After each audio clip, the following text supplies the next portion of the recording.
Dragon ball डाइमा का episode 20 आ गया है। इस एपिसोड में कुछ ऐसा हुआ है जो कि बिल्कुल अनएक्सपेक्टेड था, किसी ने सोचा भी नहीं होगा। इस एपिसोड में वो हुआ है और मैं गोकू वेजिटा की मर्ज होने की बात बिल्कुल नहीं कर रहा हूँ। जो भी हुआ है वो एपिसोड के मिडिल में पता चल जाएगा, तो बिना स्किप किए वीडियो का मजा लो। ड्रैगन बॉल डाइमा का एपिसोड 20 की शुरुआत सुपर सैयान 4 से होती है। सुपर सैयान 4 को देखकर गोमा के चेहरे पर फियर यानी डर दिखता है। गोकू सडनली आता है और गोमा के फेस पर जोरदार पंच हिट करता है और गोमा को ग्राउंड पर गिरा देता है। गोमा थर्ड आई का यूज करके खुद को गोकू के पंच से फ्री करता है और इसके बाद दोनों के बीच हैंड टू हैंड कम्बैट होता है, लेकिन इससे गोकू को ज्यादा इफेक्ट नहीं पड़ता है। तो गोमा गोकू पर की ब्लास्ट से अटैक करता है, लेकिन गोकू उसे डॉज करके गोमा को एक किक और कुछ पंचेस मारता है, पर इससे गोमा को कुछ नहीं होता। गोमा बैक करता है और गोकू पर की ब्लास्ट की रेन करने लगता है, लेकिन गोकू को भी कोई इफेक्ट नहीं पड़ता, बल्कि इसके बाद गोकू गोमा की अच्छी वाली धुलाई स्टार्ट कर देता है। गोकू गोमा को लगातार पंचेस उसके स्टमक पर मारता है, जिससे वो इंजर्ड हो जाता है। गोकू गोमा को लगातार मार ही रहा होता है कि अचानक थर्ड आई उसे फिर से हील कर देता है और साथ में पहले से ज्यादा पावरफुल भी कर देता है। गोमा पावर अप करता है, उतने में ही गोकू गोमा पर हमला करता है। गोमा गोकू को किक मारता है, जिसके कारण गोकू रॉक से टकरा जाता है। गोकू दोबारा हमला करता है, लेकिन गोमा उसे फिर से साइड कर देता है। गोकू को साइड करने के बाद गोमा अपने मैजिक स्टिक को समन करता है और उसकी हेल्प से गोकू पर एनर्जी बॉल्स का हमला करता है। गोकू उन सभी एनर्जी बॉल्स को इजीली हैंडल कर लेता है। एनर्जी बॉल से डील करने के बाद गोकू गोमा को पंच मारता है, जिससे गोमा पीछे की ओर चला जाता है। गोमा जल्दी से बैक आता है और गोकू पर हमला करता है, लेकिन तभी गोकू पावर अप करता है और गोमा को पकड़ लेता है और उसे प्रेस करने लगता है। गोकू की ग्रिप से छूटने के लिए गोमा सारे रॉक्स को अपनी तरफ खींच लेता है और दोनों रॉक से कवर हो जाते हैं। तभी गोकू पावर अप करता है, जिससे सारे रॉक्स हट जाते हैं। इसके बाद गोकू गोमा को एक पावरफुल पंच हिट करता है, जिससे पूरा रिंग हिल जाता है। गोमा भी फिनिश होने वाला होता है कि अचानक फिर से थर्ड आई गोमा को हील और पावरफुल कर देता है एंड फिर से दोनों के बीच फाइट स्टार्ट हो जाती है, जिसमें hand to hand combat and की ब्लास्ट शामिल हैं। गोकू गोमा को मारता है एंड थर्ड आई उसे दोबारा हील कर देता है। ये चलता ही रहता है। तभी अचानक गोमा गोकू को पकड़कर नीचे फेंक देता है, जिससे गोकू रिंग के ग्राउंड के अंदर चला जाता है। गोमा गोकू के पास आता है और हर तरफ की बॉल्स का ट्रैप बिछा देता है। उन सभी की बॉल्स में से ग्रीन बीम्स निकलती हैं, जिन्हें गोकू डॉज करते हुए बाहर आ जाता है। बाहर आते ही गोकू गोमा को एक पंच मारता है, जिससे गोमा नीचे गिर जाता है एंड थर्ड आई दोबारा उसे हील करने लगता है। गोकू भी अब थका हुआ हो चुका होता है। अब गोकू को पता है कि अगर उसने आगे फाइट किया तो क्या होगा। Goku final and last time जबरदस्त पावर अप करने लगता है, जिससे पूरा रिंग शेक करने लगता है। गोमा गोकू को रोकने के लिए की ब्लास्ट्स मारता है, लेकिन पावर अप बैरियर के कारण वो की ब्लास्ट्स गोकू तक नहीं पहुंच पाते हैं। गोकू का पावर अप कंप्लीट होते ही गोकू रेडी हो जाता है फाइनल मूव के लिए। गोकू यूज करता है अपना फाइनल मूव कामे हामे। गोकू कामे हामे चार्ज करता है। दूसरी तरफ गोमा भी एक पावरफुल बीम चार्ज करता है एंड फाइनली इसके बाद दोनों के बीच में क्लैश होता है। दोनों अपनी तरफ से पूरी स्ट्रेंथ लगाते हैं। सबकी आंखें दोनों पर ही टिकी होती हैं, पर लास्ट में गोकू का कामे हामे जीत जाता है एंड वो सीधा गोमा को छेद देता है। साथ ही आसमान में भी एक होल बन जाता है, जो कि सीधे दूसरे डीमन वर्ल्ड का रास्ता बना देता है। इसे इमेजिन कर सकते हो कि गोकू का कामे हामे कितना पावरफुल था। गोमा के पेट में होल हो जाता है और वो नीचे गिरने लगता है। तभी पिकोलो बाहर आता है एंड जल्दी से उसके हेड के पीछे 2 बार हिट कर देता है एंड जैसे ही लास्ट एंड थर्ड हिट मारने जाता है, अचानक गोमा का हाथ पिकोलो को लगता है, जिससे ये आइडिया फेल हो जाता है। इसके बाद थर्ड आई गोमा को हील करना स्टार्ट कर देता है एंड उस हिस्से को रिकवर करने लगता है जहां होल हुआ था। साथ ही गोमा रिंग के चारों ओर बैरियर बनाने लगता है। सब गोमा को रोकने के लिए जाते हैं, बट उस रिंग के बैरियर के कारण सब पीछे की ओर आ जाते हैं, जिसके बाद गोमा पूरी तरह हील हो जाता है। हीलिंग कंप्लीट होने के बाद गोमा काफी ज्यादा पावरफुल हो जाता है। गोमा पावर अप करता है, जिसके कारण गोकू को छोड़कर सब हवा में लहराने लगते हैं। माजिन कू लहराते हुए गलती से गोमा के हेड के पीछे आ जाता है। इसके बाद माजिन कू मौका देखकर बुक से गोमा के हेड के पीछे 3 बार हिट कर देता है, जिससे थर्ड आई गोमा से अलग हो जाता है। ये देखकर सब शॉक्ड हो जाते हैं कि आखिर ये हुआ क्या, एंड साथ में मैं भी, क्योंकि गोमा की ऐसी एंडिंग मैंने एक्सपेक्ट नहीं की थी और शायद किसी ने भी नहीं की होगी। सभी मान रहे थे कि गोकू और वेजिटा मर्ज होंगे, पर ऐसा कुछ नहीं हुआ। तो थर्ड आई निकलकर ग्लोरियो के पास गिरता है एंड ग्लोरियो उसे फुट से क्रश कर डिस्ट्रॉय कर देता है। माजिन कू नीचे आता है। पहले ग्लोरियो एंड पांजी उसे देखते हैं, इसके बाद पांजी माजिन कू की तारीफ करती है। सभी लोग माजिन कू से खुश होते हैं।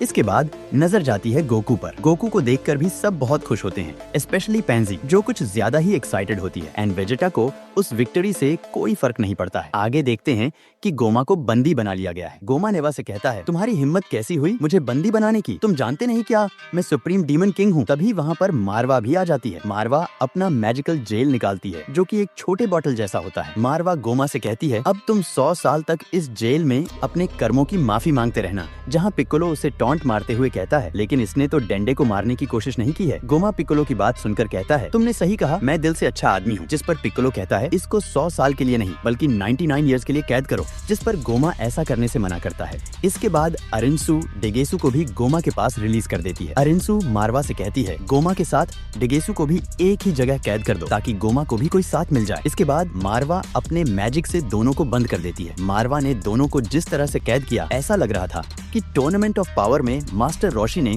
इविल कंटेनमेंट वेव का यूज किया है, क्योंकि दोनों सेम टू सेम है। गोकू उस बॉटल को ध्यान से देखता है और सोचता है कि आखिर ये इसमें गए कैसे। मारवा बताती है कि इसमें एक छोटा सा गार्डन और बहुत सारा प्लेइंग स्टफ है। आगे अरिन्सु कहती है, गोमा और डेगेसु तो अब बाहर हो गए हैं, तो अगला सुप्रीम डीमन किंग कौन होगा? जिसके जवाब में सुप्रीम काय कहते हैं, तुम अपने किसी भी राइवल से हायर रैंक पर हो, इसलिए सुप्रीम डीमन किंग तुम क्यों नहीं बन जाती? आखिर तुम्हारी विश भी तो यही थी। दोनों के बीच इसी तरह की एनओ की झोंक वाली बातें होती हैं। अरिन्सु सुप्रीम डीमन किंग बनने का ऑफर बार बार रिफ्यूज करती है। तभी नेवा निकल कर आता है और कहता है, जो सुप्रीम डीमन किंग को हराते हैं वही अगला सुप्रीम डीमन किंग बनते हैं। जिसके बाद सब माजन कू को देखने लगते हैं। माजन कू कहता है, मैं तैयार हूँ अगला सुप्रीम डीमन किंग बनने के लिए। ये सुनकर अरिन्सु कहती है, तुम्हें पता है तुम क्या बोल रहे हो? जिसके बाद माजन कू अरिन्सु को अपना वाइस डीमन सुप्रीम किंग चुनता है। अरिन्सु शॉक हो जाती है। आगे माजन कू कहता है, मैं कैरेक्टर जज करने में आपसे ज्यादा बेहतर हूँ। तुम्हारे एम्बिशंस बहुत बड़े हैं, लेकिन तुम दिल से इविल नहीं हो। तुम्हारा माइंड और आइडियाज एक पावरफुल वेपन के रूप में काम करते हैं, और सबसे खास बात यह है कि तुमने मुझे बनाया है। इसके बाद माजिन कू माजन डू को मिनिस्टर बना देता है, जिसमें मारवा, नेवा, ग्लोरियो और किंग कादन भी शामिल होते हैं। किंग कादन कहते हैं, मैं तो तीसरी दुनिया का माजन हूँ। जिसे सुनकर माजन कू उसे थर्ड डीमन वर्ल्ड का पहला मिनिस्टर बना देता है। सब लोग किंग कादन को कांग्रेचुलेट करने लगते हैं। माजन कू गोकू से कहता है, आप सबने बहुत अच्छा काम किया, क्या आप में से कोई मिनिस्टर बनना चाहता है? गोकू अपना हाथ उठाता कहता है, हम में से कोई मिनिस्टर नहीं बनना चाहता है, हमें सिर्फ अब घर जाना है। जिसके बाद माजन कू मिनिस्टर के लिए दूसरी तरफ पूछता है। तभी एक हाथ उठता है जो कि हाइबिस का होता है। आगे माजिन कू कहता है, अब मेरा काम फिनिश्ड हो गया है। माजिन कू अरिन्सु के पास जाता है और उसे कहता है, हम इस डीमन वर्ल्ड को स्कैरी तो नहीं बना सकते, लेकिन इसे रहने के लिए एक बेटर प्लेस बना सकते हैं। जिसमें अरिन्सु भी अग्री हो जाती है। पिक्कोलो माजिन कू को देखकर कहता है, तो नया किंग माजिन कू है, इसमें मुझे भी कोई प्रॉब्लम नहीं है। इसके बाद सब जाने के लिए रेडी होते हैं। पांजी बुल्मा से कहती है, मैंने जैसा तुमसे प्रॉमिस किया था डीमन वर्ल्ड का मैजिलाइट देने का, वो मैं ले आई हूँ। बुल्मा कहती है, ये कुछ एक्स्ट्रा ही है। पांजी बुल्मा से कहती है, ये सब मैंने गोमा के पैलेस से लिया है। इधर माजिन कू और माजिन डू रास्ते में खाने के लिए चॉकलेट्स पैक कर रहे होते हैं। जिस पर सुप्रीम काय कहता है, मैं इसे खा नहीं सकता, लेकिन इस चॉकलेट के लिए थैंक यू। दूसरी तरफ वेजिटा गोकू पर शाउट करते हुए कहता है, तुम इस ट्रांसफॉर्मेशन को मुझसे छुपा रहे थे? गोकू कहता है, तुम्हारा मतलब सुपर सायान 4? मैंने माजिन बू से फाइट किया था जो कि काफी पावरफुल था, और उसके बाद मैंने खूब ट्रेनिंग की, हालांकि मैं श्योर नहीं था कि ये वर्क करेगा। जिस पर वेजिटा कहता है, ऐसा लग रहा है कि सुपर सायान सस्ते दामों पर बिक रहा है।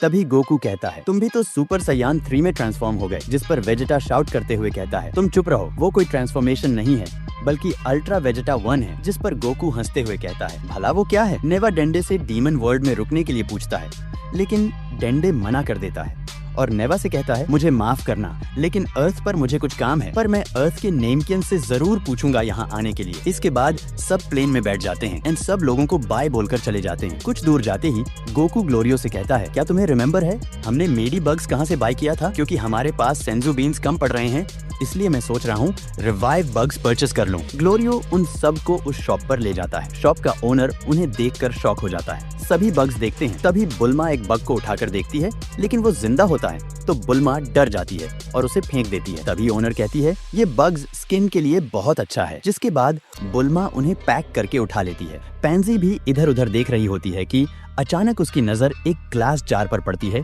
जिसमें 2 आई बॉल्स होती हैं। शॉप की ओनर बताती है कि ये टर्शन ऑक्यूलसिस हैं, जिसे थर्ड आई कहा जाता है। अगर इसे आप अपने फॉरहेड पर लगाते हैं तो ये आपको जबरदस्त पावर देगा। इसके पास पहले ये 3 था, लेकिन सस्पिशियस और एक्सपेंसिव होने के कारण सिर्फ ये एक ही सेल कर पाई है। इतना पावरफुल वेपन ये एक छोटा सा शॉप सेल कर रहा है। ये इन्होंने नया पता खोला है। एनीवेज गाइस, यहाँ एपिसोड का एंड होता है। इस एपिसोड में काफी यूनिक चीजें देखने को मिली और कुछ सिमिलर भी, जैसे कि फाइनल मैच मैजन कू ने फिनिश किया, ठीक ऐसा ही टूर्नामेंट ऑफ पावर में हुआ था। और अगर तुम गोकू को ध्यान से देखो तो साइड में सिल्वर कलर से शेड किया है, जो कि अल्ट्रा इंस्टिंक्ट का रेफरेंस है। इसमें हालांकि हमें कुछ क्वेश्चंस के आंसर्स भी नहीं मिले हैं, जैसे कि डीमन वर्ल्ड के बारे में इन्हें कुछ याद क्यों नहीं है, गोकू ने सुपर में सुपर साइयान 4 का यूज क्यों नहीं किया। ऐसे बहुत सारे क्वेश्चंस हैं। हो सकता है कि ड्रैगन बॉल डाइमा कंटिन्यू हो। सो फ्रेंड्स, वीडियो को एक लाइक जरूर कर देना एंड कमेंट करके जरूर बताना कि आपको इस एपिसोड में क्या वियर्ड लगा, या आपका कोई क्वेश्चन है आप कमेंट करके पूछ सकते हैं।